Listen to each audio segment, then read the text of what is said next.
Have you felt that? That moment of true disappointment? Maybe you didn't get the job. A relationship you valued ended. A project you poured everything into just fell apart.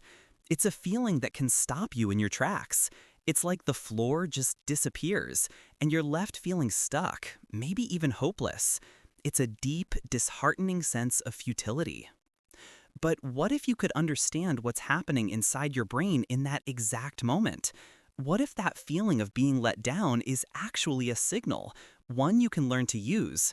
This isn't about just staying positive, it's about literally changing how your brain responds when things go wrong. We're going to go through a science-backed guide to turn that disappointment into one of your greatest strengths. Step 1. Acknowledge the feeling, don't fight it. The first step feels like the opposite of what we're taught to do. You have to let yourself feel it. When we hit a setback, our instinct is to push the feeling down.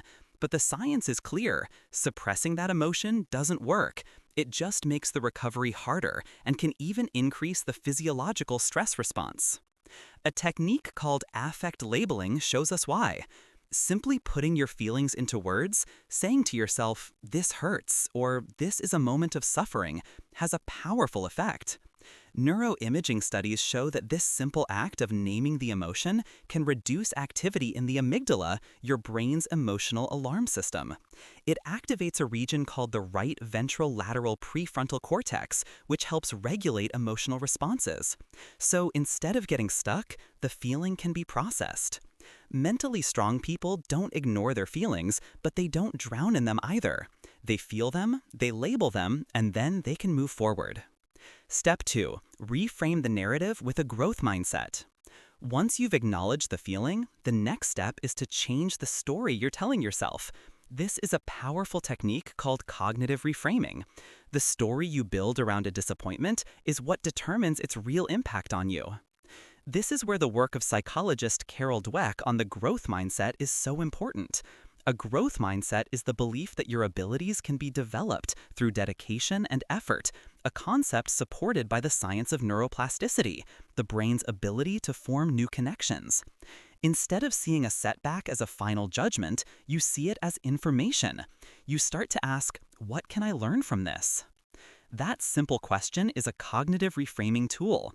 It shifts brain activity, dampening the amygdala's fear response and increasing activation in the prefrontal cortex, particularly the parts involved in problem solving and emotional regulation.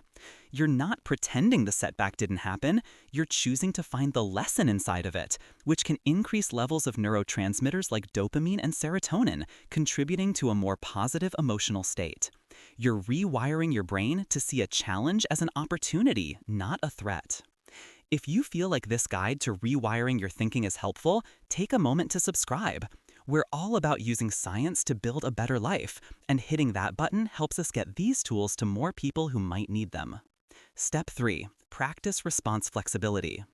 The core of resilience is something psychologists call response flexibility. This is when you create a pause between what happens to you and how you react, giving you the space to choose your next move. When disappointment hits, we often fall back on old patterns, blaming ourselves, getting angry, or just giving up. The good news is your brain can build new pathways. The simplest way to start is with your breath. The next time you feel that wave of disappointment coming, just pause. Take a few slow, deep breaths. This small action stimulates the vagus nerve, a major nerve that runs from your brain to your gut. Stimulating this nerve activates your parasympathetic nervous system, your body's rest and digest system, which lowers your heart rate and reduces stress hormones like cortisol. In that space, you get to choose what's next. Instead of spiraling, you can break the problem down into one small, manageable step and focus only on that. The science suggests that celebrating these tiny wins provides your brain with a hit of dopamine. This not only feels good, but also reinforces the new neural pathway, strengthening the habit and making you more likely to repeat the positive behavior. You are teaching your brain, on a biological level, that you can handle this. So, let's recap the science of bouncing back. First, you acknowledge the emotion without judging it, using affect labeling to calm your brain's alarm system. And the second step, you reframe the story with a growth mindset, looking for the lesson to activate the problem-solving parts of your brain. And the third, you practice response flexibility, using your breath to activate your parasympathetic nervous system and create a pause to choose how you move forward.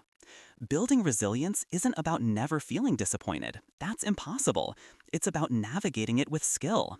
It's understanding that your brain isn't fixed. You have the power to shape how it evolves through neuroplasticity. Every setback you face isn't just a challenge. It's a real opportunity to physically rewire your brain to become stronger and more adaptable. You've got this.